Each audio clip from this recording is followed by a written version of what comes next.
हूं सैयद सुहेल और आप देख रहे हैं ये भारत की बात है। आज हम आपको बताएंगे ये भारत की बात है में क्या है खास, लेकिन सबसे पहले आपको दिखाने जा रहे हैं दुनिया के सबसे ताकतवर मुल्क अमेरिका के राष्ट्रपति जो बाइडेन की एक तस्वीर देखिए जरा। जो बाइडेन की यह तस्वीर पुरानी है, कुछ वक्त पहले की नई तस्वीर जो आई है, जो बाइडेन किस तरह से एक बार फिर से लड़खड़ा गए। ये पहली बार नहीं, एक बार फिर से यह तस्वीर आई है कि अमेरिका के राष्ट्रपति जो बाइडेन, उनकी उम्र का तकाजा है कि जो बाइडेन जब चढ़ रहे थे अपने विमान पर तो उस दौरान कुछ इस तरह से लड़खड़ा गए। आखिर दुनिया के सबसे पावरफुल कंट्री का राष्ट्रपति, जिसकी सेहत के बारे में आप अंदाजा लगा सकते हैं इन तस्वीरों से। इससे पहले की तस्वीर मैं आपको दिखाऊं, देखिए जरा, ये इसके पहले की तस्वीर देखिए। ये जो आप देख रहे हैं ये एक और पहले की तस्वीर मैं आपको दिखा रहा हूं। ये अमेरिका के राष्ट्रपति जो बाइडेन की है। एक और तस्वीर आ गई, ये बता रही है कि उनकी सेहत ठीक नहीं रहती है। आइए अब आपको बताते हैं कि ये भारत की बात है में मैं आज आपको क्या दिखाऊंगा। सबसे पहले बात करेंगे राज्यसभा चुनाव से पहले कैद में विधायक, कौन कौन से राज्य के विधायक कैद में हैं, होटल में हैं, रिजॉर्ट में हैं, कितने दिन से बंद हैं। कल होने हैं राज्यसभा चुनाव, आपको बताएंगे। साथ ही बताएंगे कि आखिर कौन कौन है जिसकी सीट पक्की है और किसकी सीट अटकी है। अगली बड़ी खबर होगी, आपको बताऊंगा क्या असदुद्दीन ओवैसी के खिलाफ एफआईआर के बाद गिरफ्तारी होने वाली है, क्या असद साहब तक पुलिस पहुंचने वाली है, यह भी आपको बताएंगे। साथ ही अगली बड़ी खबर होगी जुमे से पहले, कल फिर से जुमा है। पिछला जुमा आपको याद होगा कानपुर में कैसे हिंसा हुई थी, कल एक बार फिर से जुमा है।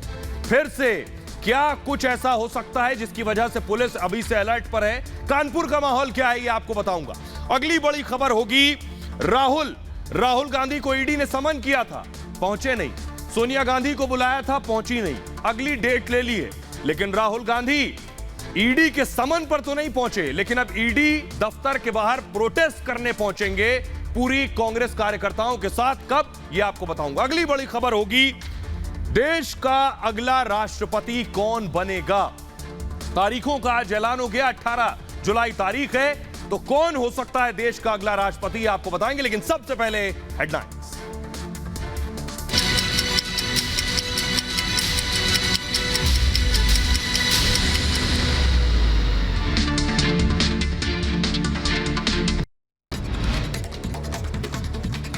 जुमे की नमाज से पहले कानपुर पुलिस अलर्ट, उपद्रव के दौरान क्विक एक्शन के लिए मॉक ड्रिल, किसी भी आपात स्थिति से निपटने का हुआ रिहर्सल।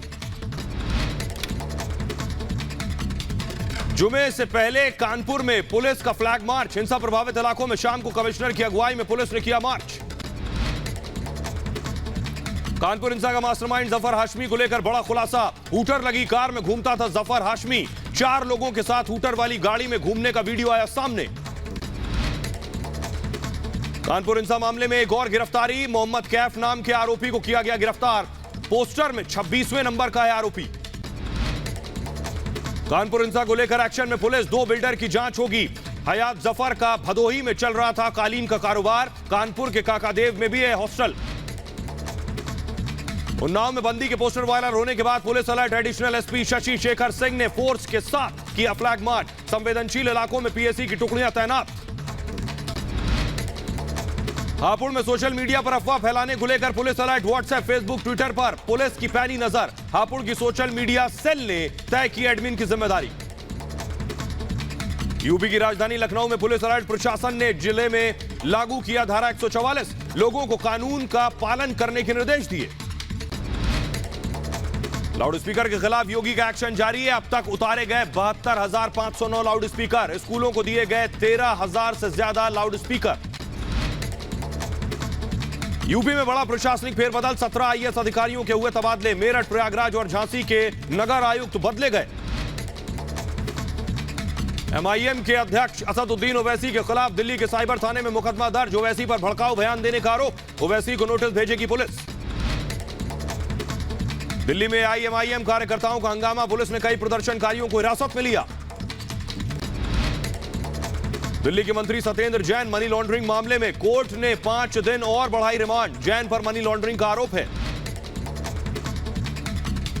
राउज एवेन्यू कोर्ट के बाहर मंत्री सत्येंद्र जैन की तबीयत बिगड़ी। जैन के वकील ने भी तबीयत को लेकर सफाई दी। दिल्ली के जामिया नगर में आग, एक इमारत में आग से हड़कंप, आग लगने के कारणों का पता नहीं चला। इमारत में फंसे लोगों का रस्सी से किया गया रेस्क्यू। वीडियो में महिला रस्सी के सहारे उतरते हुई आई नजर। सिद्धू मूसेवाला हत्याकांड के मामले में मोहाली पुलिस ने बीते 2 दिनों में कई जगह पर छापेमारी की है। छापेमारी के साथ कई लोगों को पूछताछ के लिए हिरासत में लिया गया। मूसेवाला मर्डर केस के 2 आरोपी हिरासत में, भटिंडा में दोनों कस्टडी में लेकर पूछताछ है। दोनों आरोपी शार्प शूटर हैं। जम्मू कश्मीर के अरनिया में दिखा पाकिस्तानी ड्रोन, फायरिंग के बाद पाकिस्तान लौटा ड्रोन। बीएसएफ का सर्च ऑपरेशन जारी। राष्ट्रपति चुनाव की तारीख का ऐलान, 18 जुलाई को राष्ट्रपति का होगा चुनाव, 21 जुलाई को नए राष्ट्रपति का ऐलान। जम्मू पहुंचे राष्ट्रपति रामनाथ कोविंद, उपराज्यपाल मनोज सिन्हा ने स्वागत किया।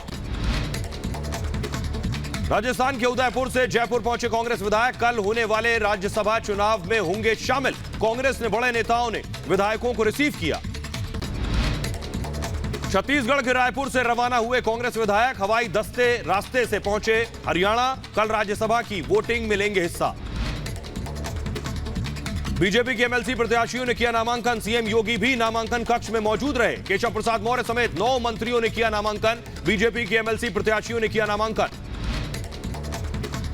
बायोटेक स्टार्टअप के उद्घाटन के दौरान प्रधानमंत्री मोदी ने कहा कि यह भारत के लिए बहुत जरूरी है और स्टार्टअप का भविष्य उज्जवल है। बायोटेक स्टार्टअप समारोह में प्रधानमंत्री मोदी ने कहा कि आज के समय में सबका साथ सबका विकास हो रहा है, पिछली सरकारों में ऐसा नहीं होता था। भगवान शिव पर विवादित टिप्पणी करने के खिलाफ विधान परिषद में नेता प्रतिपक्ष सपा एमएलसी पर हुआ मुकदमा दर्ज। बजरंग दल के जिला गौ सेवा प्रमुख सत्येंद्र ठाकुर की शिकायत पर एफआईआर दर्ज। यूपी के रायबरेली में बीजेपी के नए कार्यालय खोला गया है। बीजेपी का पार्टी के राष्ट्रीय अध्यक्ष जेपी नड्डा करेंगे वर्चुअल उद्घाटन। अलीगढ़ में गंगा स्नान के दौरान बड़ा हादसा, गंगा में नहाने गए 5 लोग डूबे हैं। कई युवकों की मौत है, 2 सुरक्षित, 1 युवक लापता। यूपी के हमीरपुर में दिखा रफ्तार का कहर, तेज रफ्तार कार ने बाइक को मारी टक्कर। हादसे में बाइक सवार 3 युवकों की हुई मौत।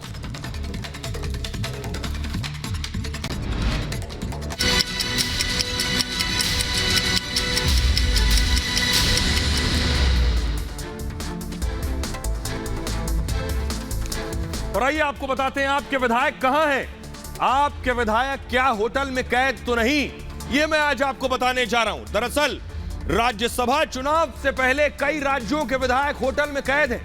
कल राज्यसभा का चुनाव होना है, कल वोटिंग होनी है। इस संसद में आने के लिए, राज्यसभा में एंट्री के लिए कल वोटिंग होनी है 4 राज्यों में। वो 4 राज्य कौन कौन से हैं, सबसे पहले आपको दिखाते हैं ग्राफिक्स के जरिए। दिखाइए जरा ग्राफिक्स। वो 4 राज्य हैं, ये महाराष्ट्र, राजस्थान, हरियाणा, कर्नाटक। तो सबसे पहले नजदीक से दिखाइए जरा लवली, ये देख रहे हैं 4 राज्य। महाराष्ट्र से शुरू करेंगे। महाराष्ट्र के विधायक कहां हैं, देखिए जरा। महाराष्ट्र के विधायक में तस्वीर आपको दिखा रहा हूं। शिवसेना के विधायक होटल में हैं। कल राज्यसभा की वोटिंग है। फिलहाल सबको बस में भरकर होटल ले जाया गया। किस होटल में है ये मैं आपको बताऊंगा। ये देखिए, शिवसेना के विधायक होटल में है। अगली तस्वीर दिखाऊंगा, शिवसेना नहीं, बीजेपी की तस्वीर अगली है। बीजेपी की तस्वीर दिखाइए, ये मैं आपको दिखा रहा हूं। देवेंद्र फडणवीस को आप देख रहे हैं, बीजेपी के विधायक भी होटल में हैं। तो शिवसेना के विधायक होटल में, बीजेपी के विधायक होटल में, और किसके विधायक। अगला राज्य कौन सा है, फिर से मैं आप दिखाइए। अगला राज्य राजस्थान, ये मैंने टच किया और राजस्थान लेकर चलते हैं सीधे आपको। राजस्थान में देखिए, सबसे पहले मैं आपको दिखा रहा हूं राजस्थान में अगला अलग खेल हुआ। राजस्थान में इन विधायकों को पहले बस में भरकर राजस्थान से भेजा गया, जयपुर से भेजा गया उदयपुर, जो झीलों का शहर है, सिटी ऑफ लेक। उदयपुर में ये विधायक थे। उसके बाद कल होनी है वोटिंग। अगली तस्वीर दिखाइए जरा, ये आप देख रहे हैं। आज इन विधायक को लाव लश्कर के साथ बस में भरकर उदयपुर से ये वापस जयपुर पहुंच गए, क्योंकि कल विधानसभा में वोटिंग होगी। और अगली तस्वीर दिखाइए, सिर्फ कांग्रेस के नहीं, ये बीजेपी के विधायक आप देख रहे हैं। बीजेपी के विधायक भी जयपुर के रिजॉर्ट में हैं और 6 मई से रिजॉर्ट में है। आइए अब आपको दिखाता हूं अगले 2 और राज्य कौन से हैं जिसके विधायक होटल में कैद हैं। महाराष्ट्र मैंने आपको दिखा दिया, राजस्थान आपको दिखा दिया। अगले 2 राज्य बचे हरियाणा। तो सबसे पहले बात हरियाणा की करते हैं और देखिए हरियाणा में, ये देखिए बस देख रहे हैं, बस तैयार, विधायक अंदर भरे हुए हैं। हरियाणा में कांग्रेस के जो एमएलए हैं इन सबको बस में बिठाकर चंडीगढ़ से फ्लाइट दिलाकर उसके बाद सीधे ये कहां उतरे, छत्तीसगढ़ की राजधानी रायपुर में थे ये सारे विधायक हरियाणा के। और कल होनी है वोटिंग, इसलिए अगली तस्वीर देखिए। अब इन्हें छत्तीसगढ़ के रायपुर से वापस दिल्ली आ रहे हैं, दिल्ली से कल ये जाएंगे वोटिंग करने के लिए। ये हैं कांग्रेस के विधायक। अब अगला चौथा राज्य कौन सा है ये आपको दिखाने जा रहा हूं, मैप दीजिए। अगला राज्य है कर्नाटक। यहां के विधायक भी होटल में कैद हैं। ये देखिए कुमारस्वामी को आप देख रहे हैं। जेडीएस के विधायक भी, फुल स्क्रीन जरा लीजिए, ये जेडीएस के विधायक भी होटल में कैद हैं। और कैसे, सबसे पहले मैं आपको बताऊंगा कि जेडीएस के जो विधायक हैं उन्हें रिजॉर्ट में रखा गया है। लेकिन महाराष्ट्र से शुरू करूंगा। महाराष्ट्र रिजॉर्ट पॉलिटिक्स, महाराष्ट्र के विधायक कहां हैं ये मैं महाराष्ट्र की पूरी बस के साथ आपको दिखाऊंगा। ये आ गई बस आप देख रहे हैं। बस के अंदर अजित पवार और अशोक चौहान बैठे हुए हैं, उद्धव ठाकरे इधर खड़े हैं। इस बस में सवार होकर किसे कहां भेजा गया ये आपको बताता हूं। शिवसेना के जो विधायक हैं वो ट्राइडेंट रिजॉर्ट में उन्हें रखा गया है। इसके अलावा कांग्रेस ने अपने विधायकों को रेंसो में रखा है, ये मुंबई का बड़ा होटल है। एनसीपी ने अपने विधायकों को होटल ब्लू सी में रखा हुआ है, यानी तीन पार्टियों के विधायक तीन अलग अलग होटल में हैं। क्योंकि महाराष्ट्र में महाविकास अघाड़ी की मुश्किलें फिलहाल बढ़ी हुई है। ये मैं क्यों कह रहा हूं, क्योंकि उनके दो विधायक वोट नहीं कर पाएंगे। बड़ी खबर आज की ये है। दो विधायक कौन से हैं, मूव कीजिए इसे। मंत्री नवाब मलिक वोट नहीं डाल पाएंगे, पहली क्योंकि वो कस्टडी में है, दूसरे पूर्व मंत्री अनिल देशमुख को भी इजाजत नहीं मिली है। कोर्ट ने कहा है कैदियों को वोट का अधिकार नहीं है, यानी दो वोट कट गए। कोर्ट के फैसले से महाविकास अघाड़ी को एक बड़ा झटका लगा है, क्योंकि महाविकास अघाड़ी के तीन उम्मीदवार का जीतना अब तक तय माना जा रहा था। चौथे उम्मीदवार के लिए उसके पास वोट नहीं थे, और लेकिन शिवसेना ने चौथा उम्मीदवार उतार दिया। अब मुश्किलें बढ़ गई कि चौथा उम्मीदवार आ गया। अब बीजेपी ने शिवसेना के सामने एक चुनौती पेश कर दी है, और ऐसे में महाविकास अघाड़ी को अपने विधायकों के टूटने का डर अब और सता रहा है। जहां उन्हें किसी से मिलने की फिलहाल इजाजत नहीं दी जा रही है, वो फोन पर बात नहीं कर सकते हैं। इसके अलावा जब तक मतदान न हो जाए वो कहीं आ जा नहीं सकते हैं। हालांकि बीजेपी ने भी एहतियाती कदम उठाया है इसी तरह का। बीजेपी ने विधायकों को ताज प्रेसिडेंट में रख रखा है, तो ये विधायक यहां बंद है। लेकिन आइए अब आपको सुनवाता हूं शिवसेना की नेता प्रियंका चतुर्वेदी क्या कह रही हैं और कांग्रेस के अध्यक्ष भाई जगताप क्या कह रहे हैं, दोनों को सुनिए। शिवसेना कोई रिजॉर्ट पॉलिटिक्स पे नहीं आई है। हम उन लोगों को सबक सिखाने आए हैं जिन्होंने पैसे के बल पे और अपने सेंट्रल एजेंसीज को इस्तेमाल करने के बल पे इन लोगों ने इस तरीके का माहौल बनाया। भाजपा के लिए आप कह रहे हैं? और कौन है? एक मात्र पार्टी है जिन्होंने सबसे चंदा इकट्ठा कर करके जीएसटी के माध्यम से कमाया, हर माध्यम से कमाया, और पैसा के बल पे जीतने की कोशिश कर रही है। नंबर्स है नहीं, एमएलए के नंबर्स है नहीं, पर फिर भी कैंडिडेट्स खड़े कर रही है। विकास आघाड़ी ने, अगर आपने 2-2.5 साल में अगर आपने देखा, इसमें जितनी भी ये हुई, जितने भी इलेक्शन हुए, महाविकास आघाड़ी ने बहुत अच्छी तरह से लड़के वो जीत लिए हैं। जी हाँ, तो ये भी जीतेंगे, कोई बहुत बड़ा मुद्दा नहीं। तो महाराष्ट्र की बस तो देख ली, अब आपको राजस्थान की बस दिखाने जा रहा हूं। देखिए राजस्थान की बस विधायकों को भरकर कहां ले गई, ये देखिए। अशोक गहलोत आपको आगे बस में बैठे नजर आ रहे हैं। राजस्थान में भी कांग्रेस दरअसल डरी हुई है। क्या किया है कांग्रेस ने, यहां भी विधायकों को रिजॉर्ट में रखा गया है। कांग्रेस के विधायक उदयपुर के ताज रिजॉर्ट में थे अब तक, लेकिन अब वो जयपुर होटल शिफ्ट हो गए हैं। इसके अलावा किसी से मिलने या कहीं भी जाने पर उनके भी पाबंदी लगाई गई है विधायकों के लिए। लेकिन मनोरंजन के खास इंतजाम जरूर किए गए हैं, क्योंकि कांग्रेस को क्रॉस वोटिंग का डर सता रहा है कि कोई विधायक इधर का उधर वोट ना कर दे। कांग्रेस के 3 उम्मीदवार हैं, तीनों का विरोध भी हो रहा है, और तीनों उम्मीदवार बाहरी हैं, इसलिए विरोध और ज्यादा हो रहा है। आपको बताऊं, यहां से सुरजेवाला, वासनिक और प्रमोद तिवारी मैदान में है। राजस्थान से कांग्रेस वोटिंग हुई तो कांग्रेस क्रॉस वोटिंग हुई तो कांग्रेस की मुश्किलें बढ़ जाएंगी, क्योंकि 4 सीटों के लिए 5 उम्मीदवार मैदान में है। 4 के लिए 5 उम्मीदवार, 3 कांग्रेसी हैं, 2 बीजेपी के हैं और 1 बीजेपी समर्थित है। क्रॉस वोटिंग में बीजेपी समर्थित उम्मीदवार जीत सकता है, यही है कांग्रेस की मुश्किल। लेकिन डर केवल कांग्रेस को नहीं, बीजेपी को भी डर है, यह मैं आपको बता रहा हूं। और इसलिए बीजेपी विधायक भी इस वक्त रिजॉर्ट में जमा है। बीजेपी विधायक 6 मई से जयपुर के देवी रत्न रिजॉर्ट में रह रहे हैं। आइए अब आपको सुनवाता हूं, सुनिए जरा सचिन पायलट क्या कह रहे हैं और नरेंद्र तोमर केंद्रीय मंत्री क्या कह रहे हैं। राज्यसभा का चुनाव ये भावनाओं का चुनाव नहीं है। ये चुनाव शुद्ध रूप से विधानसभा में जो आंकड़े हैं उसके आधार पर चुनाव होता है। और संविधान में ये लिखित है कि संख्या बल के आधार पर राज्य से राज्यसभा का उम्मीदवार जीतकर जाएगा। कांग्रेस पार्टी ने, सोनिया गांधी जी ने, राहुल जी ने 3 उम्मीदवार रखे कांग्रेस पार्टी। भारतीय जनता पार्टी अब बैटिंग करना चाहती है लेकिन पिच पे आना नहीं चाहती। तो मैं समझता हूँ कांग्रेस ने सबके सब कैंडिडेट ऐसे दिए हैं जो राजस्थान से ताल्लुक नहीं रखते। राजस्थान में कांग्रेस के कार्यकर्ता इसके कारण हताश भी हैं, निराश भी हैं। लोकतंत्र में जहाँ तक जीतने का सवाल है तो निश्चित रूप से जिसके पास संख्या होती है वही जीतता है।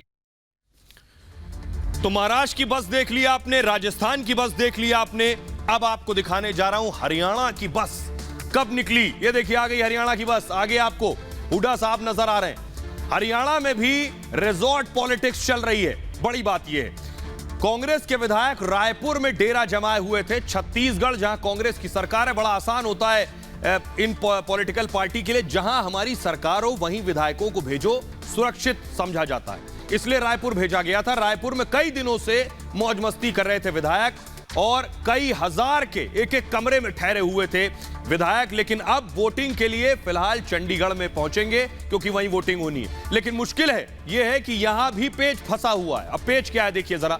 हरियाणा में राज्यसभा की 2 सीटों पर चुनाव होने और बीजेपी से कृष्णलाल पवार का जीतना तय माना जा रहा है। कांग्रेस ने अजय माकन को यहां से मैदान में उतार दिया है, लेकिन क्रॉस वोटिंग हो गई तो माकन यहां से हार सकते हैं। उन्हें कार्तिकेय शर्मा ने चुनौती पेश कर दी है। उनके सामने शर्मा के पिता पूर्व कांग्रेसी हैं और मंत्री भी रहे हैं और शर्मा को बीजेपी का समर्थन भी हासिल है। इसके साथ साथ आपको बताऊं, वैसे भी हरियाणा में क्रॉस वोटिंग पहले भी होती रही है, ये उसके इतिहास में रहा है। अब आइए एक और बस है, अगली बस लेके आइए जरा। कर्नाटक की बस आपको दिखाते हैं। ये आ गई कर्नाटक की बस और कुमारस्वामी आगे बैठे हुए हैं। यहां जेडीएस के विधायक रिजॉर्ट में छिपे हुए हैं दरअसल, और ये विधायक कांग्रेस की तोड़फोड़ से दरअसल डरे हुए हैं। कुमारस्वामी ने कहा है कि कांग्रेस गंदी राजनीति कर रही है। कुमारस्वामी को सोचिए, कांग्रेस से ही डर है और कांग्रेस से ही कभी सीएम हुआ करते थे, इसलिए जेडीएस ने विधायकों को रिजॉर्ट में छिपा दिया है। दरअसल कर्नाटक में 4 सीटों पर चुनाव है और बीजेपी की 2 और कांग्रेस की 1 सीट पक्की है वहां से। लेकिन चौथी सीट के लिए बीजेपी, जेडीएस, कांग्रेस मैदान में लड़ाई चौथी सीट के लिए है। अब कांग्रेस चाहती है कि जेडीएस उसका समर्थन करे, लेकिन और जेडीएस चाहती है कांग्रेस उसे समर्थन दे, इसलिए सारा खेल यहीं बिगड़ गया। ऐसे में तीसरी सीट पर बीजेपी की लॉटरी लग सकती है। बड़ी चीज यह है। आइए अब आपको दिखाने जा रहा हूं। सवाल यह है कि आखिर कौन कौन से उम्मीदवार हैं, कौन कौन से दिग्गज हैं जो राज्यसभा की सीट जिनकी पक्की हो सकती है, जो राज्यसभा के उम्मीदवार हैं। कल जिनके लिए वोटिंग होनी है, निर्मला सीतारमण, कपिल सिब्बल हैं और इसके अलावा पीयूष गोयल हैं। ये वो बड़े चेहरे हैं, लेकिन सारे चेहरे जो बड़े हैं वो मैं आपको दिखाने जा रहा हूं। 16 सीटों के लिए, 4 राज्यों की 16 सीटों के लिए राज्यसभा की वोटिंग हो रही है। जो नाम है वो देखिए जरा, ये आप देख रहे हैं। कांग्रेस से पी चिदम्बरम का नाम है। इसके अलावा इसे फास्ट मूव कीजिए प्लीज। पी चिदम्बरम, अजय माकन का नाम है। अजय माकन के अलावा जयराम रमेश कांग्रेस से उम्मीदवार हैं। रणदीप सुरजेवाला कांग्रेस से उम्मीदवार हैं। साथ ही साथ मुकुल वासनिक को कांग्रेस ने राज्यसभा के लिए उतारा है। राजीव शुक्ला भी उम्मीदवार हैं। कल वोटिंग होनी है। बीजेपी ने पीयूष गोयल को उम्मीदवार बनाया है राज्यसभा का। इसके अलावा निर्मला सीतारमण राज्यसभा की उम्मीदवार, घनश्याम तिवारी को उम्मीदवार बनाया है और संजय राउत को उम्मीदवार बनाया गया है। संजय पवार भी उम्मीदवार हैं राज्यसभा के लिए। मीसा भारती को आरजेडी ने उम्मीदवार बनाया है और ये वो कैंडिडेट, बड़े फेसेस जो दरअसल उम्मीदवार राज्यसभा के हैं। आइए अब आपको बताता हूं। आपने ये जान लिया कि राज्यसभा के लिए कैंडिडेट कौन कौन से हैं, लेकिन शायद आज से पहले आपको नहीं पता रहा होगा कि राज्यसभा के चुनाव होते कैसे हैं। विधानसभा का पता है, आप जाकर वोट देते हैं। लोकसभा का पता है, आप जाकर वोट देते हैं। पार्षद का पता है, आप जाकर वोट देते हैं। लेकिन राज्यसभा के लिए आप वोट नहीं देते हैं। देखिए, राज्यसभा के लिए कौन वोट देता है और कैसे सांसद बनते हैं, ये आपको बता रहे हैं। राज्यसभा चुनाव में एमएलए वोटिंग करते हैं, राज्य के विधायक वोटिंग करते हैं। इसमें एमएलसी को भी वोट का अधिकार नहीं होता, यानी विधान परिषद सदस्य भी वोट नहीं करते, सिर्फ विधायक वोट करते हैं। हर 2 साल पर राज्यसभा के लिए वोटिंग होती है, हर 2 साल बाद, क्योंकि 2 साल में 1/3 सांसद राज्यसभा के रिटायर हो जाते हैं। लेकिन सवाल है, ये सांसद चुने कैसे जाते हैं? ऐसे। दरअसल राज्यसभा की जो खाली सीट है, जो खाली सीट है उसमें 1 जोड़ दिया जाता है और फिर कुल विधानसभा सीटों से भाग दिया जाता है। जो संख्या आती है उसमें फिर 1 जोड़ दिया जाता है और जो रिजल्ट आता है उतने वोट जीत के लिए जरूरी हैं। यह आपके लिए कॉम्प्लिकेटेड है, पेचीदा है, और सरल तरीके से मैं आपको बताता हूं उदाहरण के साथ। यह मैं बताने का तरीका यह था कि मान लीजिए उत्तर प्रदेश में 400 विधायक हैं, तो कितने विधायकों के लिए कितने विधायक वोट करेंगे तो 1 राज्यसभा सीट मिलेगी, ऐसे समझिए। यूपी में राज्यसभा की सीटें 11 सीटों पर वोटिंग होनी है, राज्यसभा की 11 सीटों पर। इसमें अगर 1 जोड़ देंगे 11 में तो कितना हो जाएगा? 12। और यहां विधानसभा सीटों की संख्या कितनी है? 403। 403 में 12 से भाग दीजिए और भाग देने पर आएगा 33.58, लेकिन इसे 33 ही माना जाता है और इस 33 में 1 जोड़ेंगे तो 34 हो जाएगा। और मतलब यह कि यूपी में अगर 1 राज्यसभा सीट, 1 उम्मीदवार राज्यसभा के लिए चुना जाएगा तो 34 विधायक चाहिए। 34 विधायक होंगे तो आपकी राज्यसभा की सीट पक्की। संभव है आप ये समझ गए होंगे कि कैसे राज्यसभा के लिए वोटिंग होती है और जीत हार तय होती है। बहरहाल, खबरों में आगे बढ़ते हैं। आज की एक और अगली बड़ी खबर है, देश में भड़काऊ बयानों की लिस्ट बहुत लंबी है और इस लिस्ट में बड़े बड़े नाम सामने आ गए। लेकिन सवाल यह है, क्या ओवैसी की गिरफ्तारी हो जाएगी? क्या पुलिस ने तैयारी कर ली है ओवैसी की गिरफ्तारी की? क्योंकि ओवैसी के खिलाफ एफआईआर लिख ली गई है। तो असदुद्दीन ओवैसी के खिलाफ अकेले एफआईआर नहीं हुई, इस लिस्ट में कई नाम हैं जिनके खिलाफ एफआईआर लिखी गई है। तो आपको बताऊं, असदुद्दीन ओवैसी के अलावा कई और लोग हैं जिनके खिलाफ एफआईआर हुई है। आइए दिखाऊं। जैसे ही एफआईआर हुई उसके बाद क्या हुआ ये आपको बताऊंगा, लेकिन पहले अगर आप प्रोटेस्ट के विजुअल दिखाइए कि जैसे ही असदुद्दीन ओवैसी के खिलाफ एफआईआर हुई, प्रोटेस्ट भी हुआ। ये प्रदर्शन की तस्वीरें मैं आपको दिखा रहा हूं। ये प्रदर्शन एमआईएम का प्रोटेस्ट था। प्रोटेस्ट की तस्वीरें आप देख रहे हैं। एमआईएम ने प्रदर्शन किया है, असदुद्दीन ओवैसी के खिलाफ एफआईआर हुई थी। लेकिन कौन कौन से चेहरे हैं जिनके खिलाफ एफआईआर हुई है, ये आपको बताने जा रहा हूं। देखिए, एफआईआर में कई नाम है, अकेले असदुद्दीन ओवैसी नहीं है, कई वो बड़े नाम हैं जिनके खिलाफ एफआईआर हुई। ये है आपके सामने ग्राफिक्स, देखिए जरा।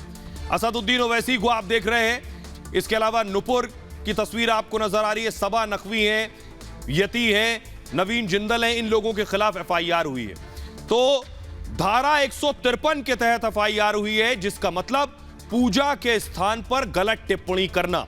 इसके अलावा इसमें सजा 5 साल जेल और जुर्माना भी है।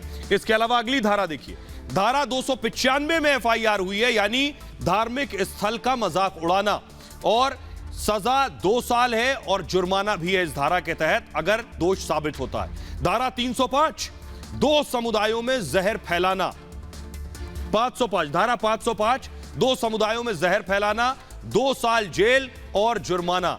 इन 3 धाराओं में यह एफआईआर दर्ज की गई है।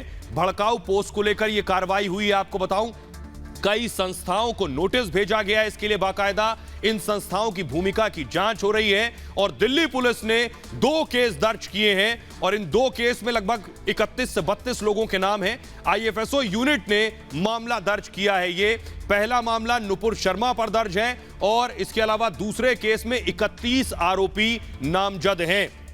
ये मैंने आपको बताया, लेकिन आपको बताता हूं, ये जो नाम है, वैसे तो नाम बड़े बड़े हैं, पढ़ाई भी बहुत खूब की है, लेकिन बयान बहुत छोटे हैं, भड़काने वाले बयान। देखिए जरा, इन सब की पढ़ाई लिखाई देखिए। उस्मानिया कॉलेज से ग्रेजुएशन किया असदुद्दीन ओवैसी ने और लंदन के लिंकन इन से मास्टर्स डिग्री ली है, लंदन जाकर पढ़ाई की है। Bachelor of laws, barrister at law किया है असदुद्दीन ओवैसी ने। पहले वकालत, उसके बाद सियासत में उतरे। Owaisi hospital and research centre के अध्यक्ष भी हैं। 1994 से सियासत में है असदुद्दीन ओवैसी। 2004 में पहला लोकसभा चुनाव जीता था ओवैसी ने। ओवैसी को राजनीति उनको विरासत मिली, पिता से मिली। दादा अब्दुल वहीद ने AIMIM को बनाया था। अगली है नुपुर शर्मा। नुपुर के बारे में आपको बताऊं, दिल्ली यूनिवर्सिटी से 2 बार ग्रेजुएशन किया है नुपुर ने, और हिंदू कॉलेज से इकोनॉमिक्स में ग्रेजुएशन है नुपुर का। DU यानी दिल्ली यूनिवर्सिटी से LLB की डिग्री भी ले चुकी हैं, और लंदन से नुपुर भी ओवैसी की तरह लंदन से पढ़ी है। लंदन से लॉ में मास्टर्स की पढ़ाई की है, कानूनी पढ़ाई। लंदन स्कूल ऑफ इकोनॉमिक्स में से LLM भी किया है, यानी उसमें भी मास्टर्स की है। बर्लिन से भी नुपुर ने पढ़ाई की है। अब सोचिए, जर्मनी, लंदन से पढ़ाई की है। DU में स्टूडेंट्स यूनियन की अध्यक्ष भी रह चुकी हैं नुपुर। केजरीवाल के खिलाफ नुपुर ने चुनाव भी लड़ा था।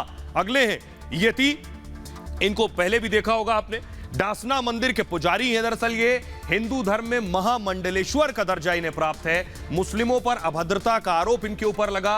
वसीम रिजवी का धर्म परिवर्तन भी यति ने कराया था। धर्म संसद में आपत्तिजनक टिप्पणी की थी और कई महीनों तक इस वजह से जेल में भी रह चुके हैं। 17 जून को जामा मस्जिद जाने का ऐलान किया था यति ने, और अब इनके खिलाफ भी FIR दर्ज है। आइए अब आपको सुनवाता हूं, देखिए जरा असदुद्दीन ओवैसी को, सुनिए जरा।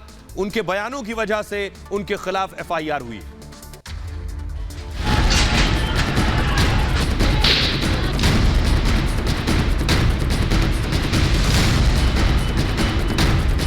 अगर आज मैं नरेंद्र मोदी के बारे में अनपार्लियामेंट्री लैंग्वेज को इस्तेमाल करूं, तो कल सुबह से बीजेपी वाले ओवैसी को पकड़ो, ओवैसी को पकड़ो, ओवैसी।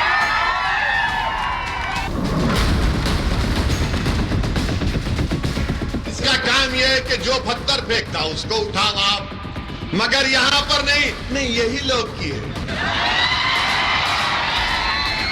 यही किए, यही पत्थर फेंके, पेट्रोल बम बनाए।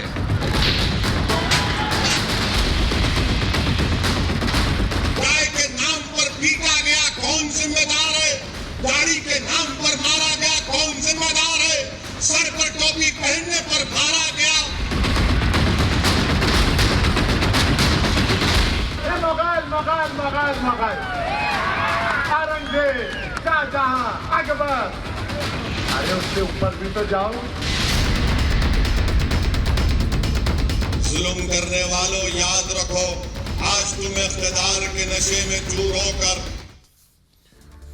और ओवैसी के खिलाफ FIR हुई तो ओवैसी ने एक के बाद एक 10 ट्वीट कर दिए। 10 ट्वीट देखिए जरा। ओवैसी ने लिखा, FIR में अपराध स्पष्ट ही नहीं है। उन्होंने ट्वीट में लिखा, मुझे नहीं पता किस टिप्पणी पर मेरे खिलाफ FIR हो गई है। लगता है नुपुर जिंदल के खिलाफ मामला बढ़ाने का साहस नहीं है। ओवैसी ने लिखा, हिंदुत्ववादी कट्टरपंथियों को ठेस पहुंचाए बिना FIR दर्ज करने का तरीका है। दिल्ली पुलिस संतुलनवाद सिंड्रोम से पीड़ित है। ये सारे ट्वीट्स हैं ओवैसी की। अंतर्राष्ट्रीय स्तर पर निंदा के बाद हल्की फुल्की कार्रवाई की गई है। मेरे मामले में FIR में यह भी नहीं लिखा कि आपत्तिजनक क्या था। हम इन हथकंडों से डरेंगे नहीं। अभद्र भाषा की आलोचना करने वाले और अभद्र भाषा बोलने वाले की तुलना नहीं है, ओवैसी ने लिखा। आइए अब आपको सुनवाता हूं कि सियासतदान देश में इस भड़काऊ सियासत पर क्या कह रहे हैं, सुनिए जरा। इस देश में जो टेररिज्म बढ़ने जा रहा है या धमकियां मिल रही है, उसके लिए भारतीय जनता पार्टी जिम्मेदार है। देश में सब कुछ ठीक चल रहा था, भारतीय जनता पार्टी है तो देश का माहौल बिगाड़ना चाहती है, 2 धर्मों में झगड़े लगाना चाहती है, लेकिन इस हद तक गया कि प्रॉफिट मोहम्मद पैगंबर के ऊपर भी इस प्रकार की टिप्पणी की गई। पार्टी के प्रवक्ता को पार्टी की नीति से बाहर नहीं जाना चाहिए, उन्होंने उसका उल्लंघन किया है। हमारी पार्टी किसी भी धर्म और समुदाय को ठेस पहुंचाना पसंद नहीं करती, इसलिए पार्टी ने पर्याप्त कार्रवाई उन पर की है। ये अरब वर्ल्ड नहीं, इंडोनेशिया यही बोल रहा है, इजिप्ट यही बोल रहा है। कार्रवाई पार्टी ने की है, सरकार ने कोई कार्रवाई नहीं की। किसी को हक नहीं बनता कि किसी के भगवान की हंसी उड़ाए या उनके खिलाफ अपमानजनक टिप्पणी करे। यह काम बहुत पहले होना चाहिए था। पूरे विश्व में जब हमारी जगहसाई हो रही है उसके बाद कर रहे हैं, इस बात का अफसोस है। और आइए अब आपको बताता हूं, देश में बहुत से लोग हैं जो भड़काऊ बयान दे रहे हैं, लेकिन देश में संविधान और कानून भी है। संविधान कानून में हेट स्पीच के लिए, भड़काऊ बयान के लिए क्या क्या कानून है देखिए जरा। डर और हिंसा फैलाने वाले शब्द हेट स्पीच कहलाते हैं। पहली बात, जो डर और हिंसा फैलाए, ये शब्द बोले या लिखे हुए भी हो सकते हैं। एक बात, धारा 153A, 153A, 153AA के तहत केस होता है इन मामलों में।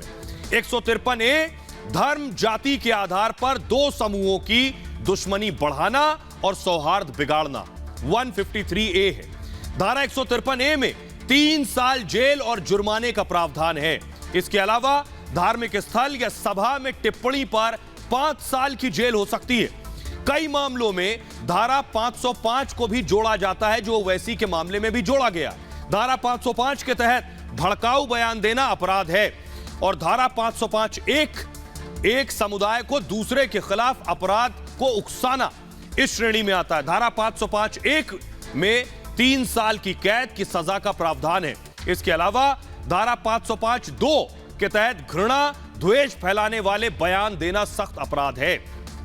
धारा 505 में धार्मिक स्थल या धार्मिक समारोह में बयान तो सजा 5 साल तक हो सकती है।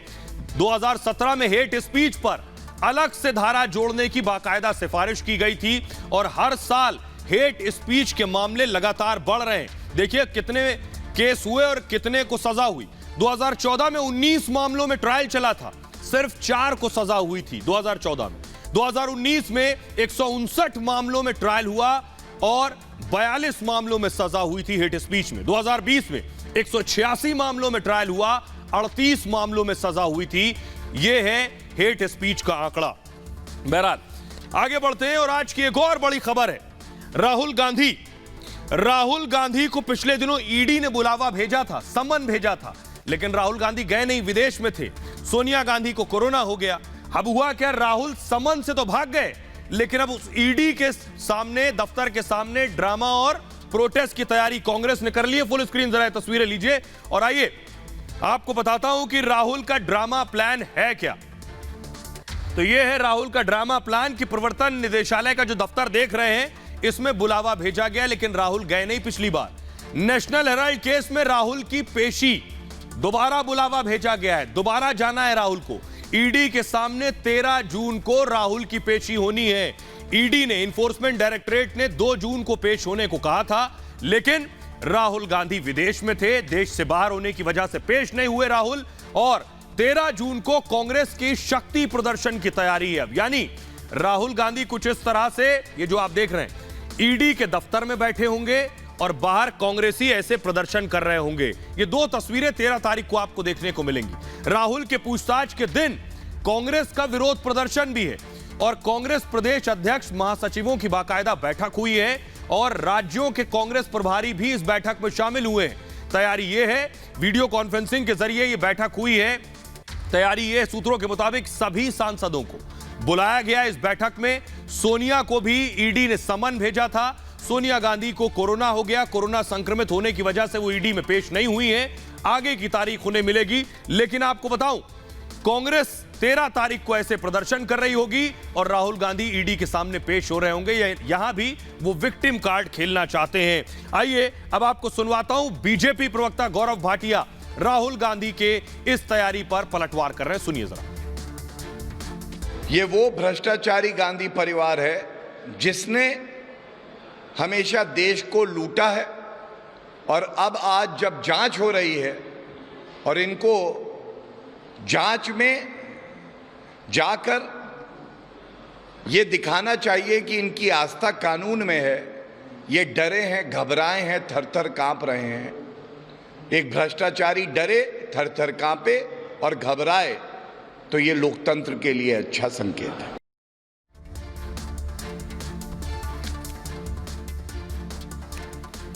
और आइए अब आपको बताता हूं क्या है national Herald case. National Herald की पूरी एबीसीडी आपको बताने जा रहा हूं। एक कंपनी थी, एसोसिएट जर्नल्स लिमिटेड। इस कंपनी के पास मालिकाना हक था इस अखबार का, नेशनल हेराल्ड।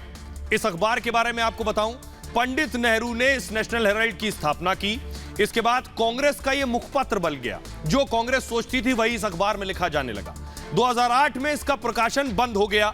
अब 2008 में बंद हो गया तो हुआ क्या, एसोसिएट जर्नल जो ऊपर देख रहे हैं इसके ऊपर रुपया दिखाई दे रहा है, 90 करोड़ की कर्जदार हो गई ये एसोसिएट जर्नल्स। अब इसका कर्जा कैसे चुकाया जाए, क्योंकि नेहरू जी ने तो नेशनल हेराल्ड की स्थापना की थी।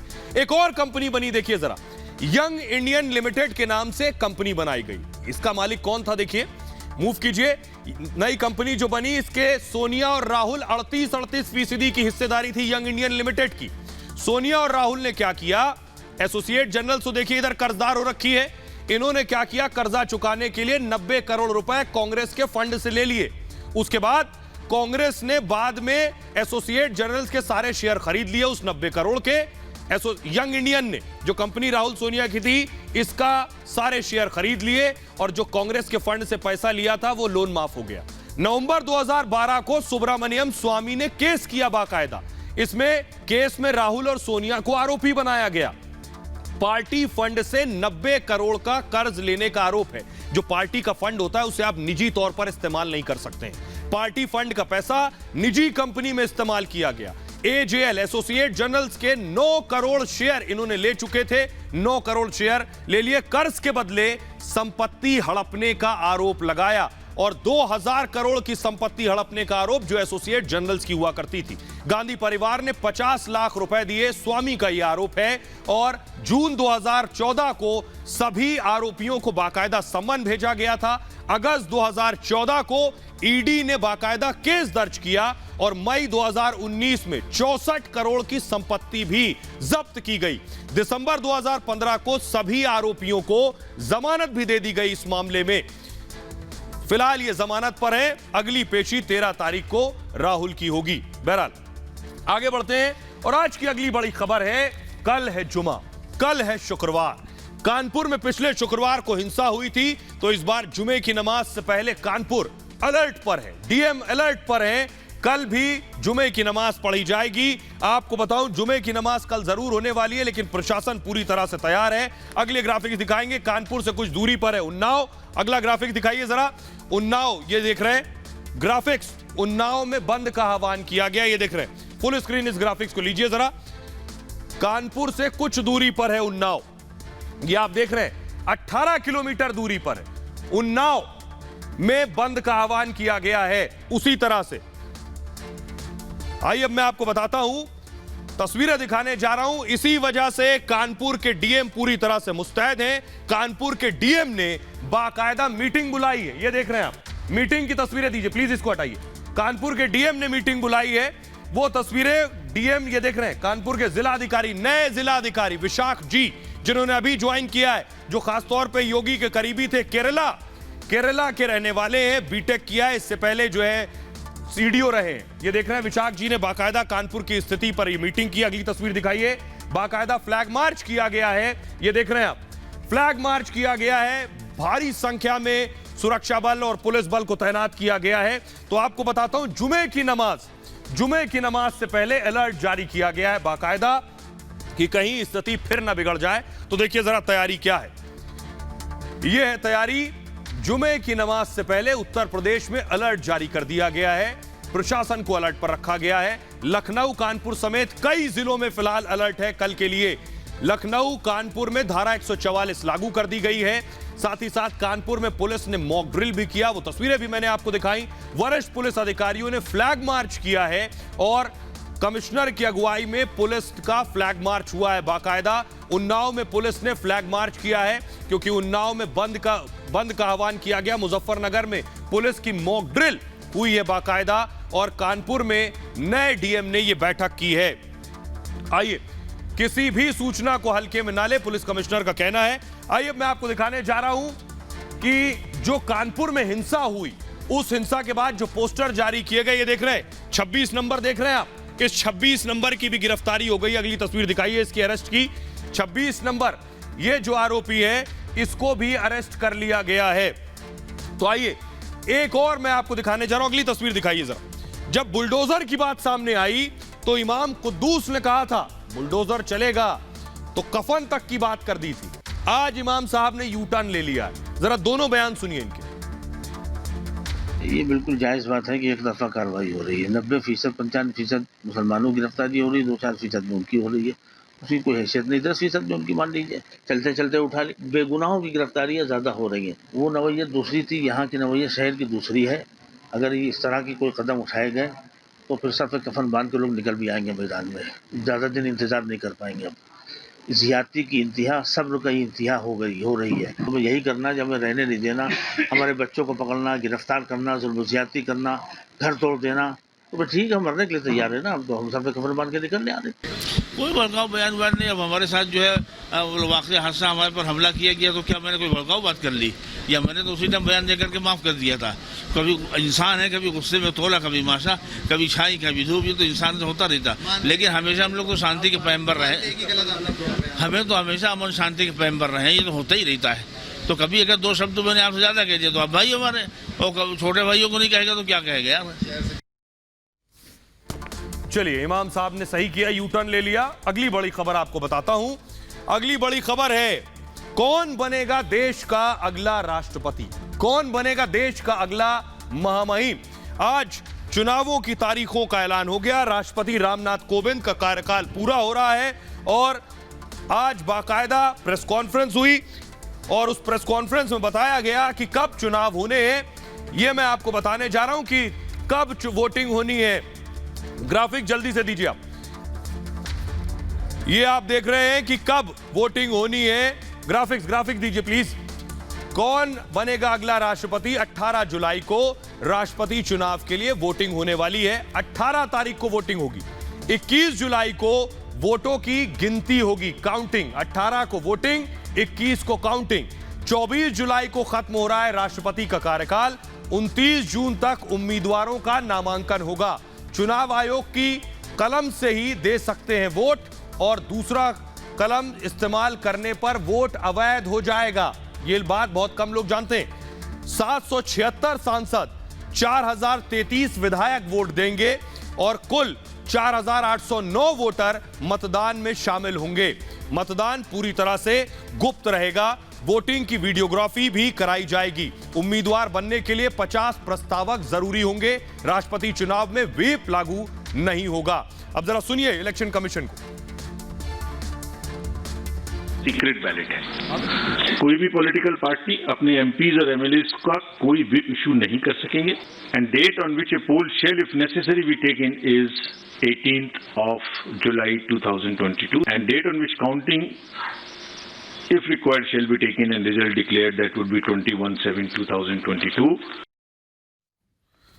आइए, अब आपको बताने जा रहा हूं कि राष्ट्रपति उम्मीदवार को लेकर जो अटकलें हैं, कौन राष्ट्रपति हो सकता है, अटकलें भी हैं, कयास भी है, सब अपने अपने हिसाब से सोच रहे हैं। तो देखिए जरा, आपको दिखाने जा रहा हूं किसकी कितनी संभावनाएं हैं। राष्ट्रपति चुनाव से बीजेपी की नजर 2024 लोकसभा चुनाव पर है। राज्यों में होने वाले चुनाव को भी ध्यान में रखा जाएगा, क्योंकि राज्यों में भी चुनाव होने हैं। राष्ट्रपति चुनाव में मास्टर स्ट्रोक चल सकती है बीजेपी। कैसे? देश को मिल सकता है पहला आदिवासी राष्ट्रपति, यह भी हो सकता है। गुजरात, मध्य प्रदेश, छत्तीसगढ़ में भी दरअसल चुनाव होने हैं। 543 सीटों में से 47 सीटें एसटी के लिए आरक्षित हैं और 62 लोकसभा सीटों पर आदिवासी समुदाय का प्रभाव सबसे ज्यादा है, 62। ओबीसी उम्मीदवार पर भी दांव खेल सकती है बीजेपी और महिला उम्मीदवार पर भी दांव लगा सकती है, यानी या तो आदिवासी या ओबीसी और या महिला उम्मीदवार। ओबीसी की संख्या कुल आबादी 40% से ज्यादा है। साथ ही साथ महिलाओं को बीजेपी का नया वोट बैंक भी बता चुके हैं प्रधानमंत्री नरेंद्र मोदी। देश की आबादी में आधा हिस्सा महिलाओं का है, लेकिन प्रधानमंत्री मोदी अपने फैसले से हमेशा चौंकाते रहे। सूत्रों के मुताबिक आपको बताऊं, राष्ट्रपति की रेस में अर्जुन मुंडा का नाम चल रहा है। और मूव कीजिए इसे फास्ट। झारखंड के पूर्व मुख्यमंत्री हैं अर्जुन मुंडा, केंद्रीय जनजातीय मंत्री हैं अर्जुन मुंडा और आदिवासी नेता, इसके अलावा आदिवासी नेता जुएल उरांग के नाम पर भी चर्चा हो रही है। ओडिशा से बीजेपी के नेता हैं उरांव। मोदी 1.0 में केंद्रीय मंत्री रह चुके हैं। साथ ही साथ देश की पहली आदिवासी महिला राज्यपाल रही हैं और मूव कीजिए। 2015 में झारखंड की राज्यपाल इनको बाकायदा बनाया गया था। उड़ीसा से बीजेपी की नेता है द्रौपदी मुर्मू। अगला नाम है मध्य प्रदेश से बीजेपी की नेता अनसुईया। अनसुईया के बारे में बताऊं, अनसुईया अभी छत्तीसगढ़ की राज्यपाल हैं दरअसल। और विपक्ष, अगला देखिए कांग्रेस क्या करेगा। विपक्ष के पास जीत के लायक फिलहाल नंबर है नहीं और कई विपक्षी पार्टियां कांग्रेस से नाराज चल रही हैं, इसलिए कांग्रेस के पास दांव खेलने का कोई मौका है नहीं। विपक्ष के उम्मीदवार को लेकर भी सस्पेंस बना हुआ है। बहरहाल फिलहाल ये भारत की बात है में इतना ही। आप अपना बहुत ख्याल रखिए। एक छोटे से ब्रेक के लिए रुक रहे हैं, लौट रहे हैं कुछ और बड़ी खबरों के साथ।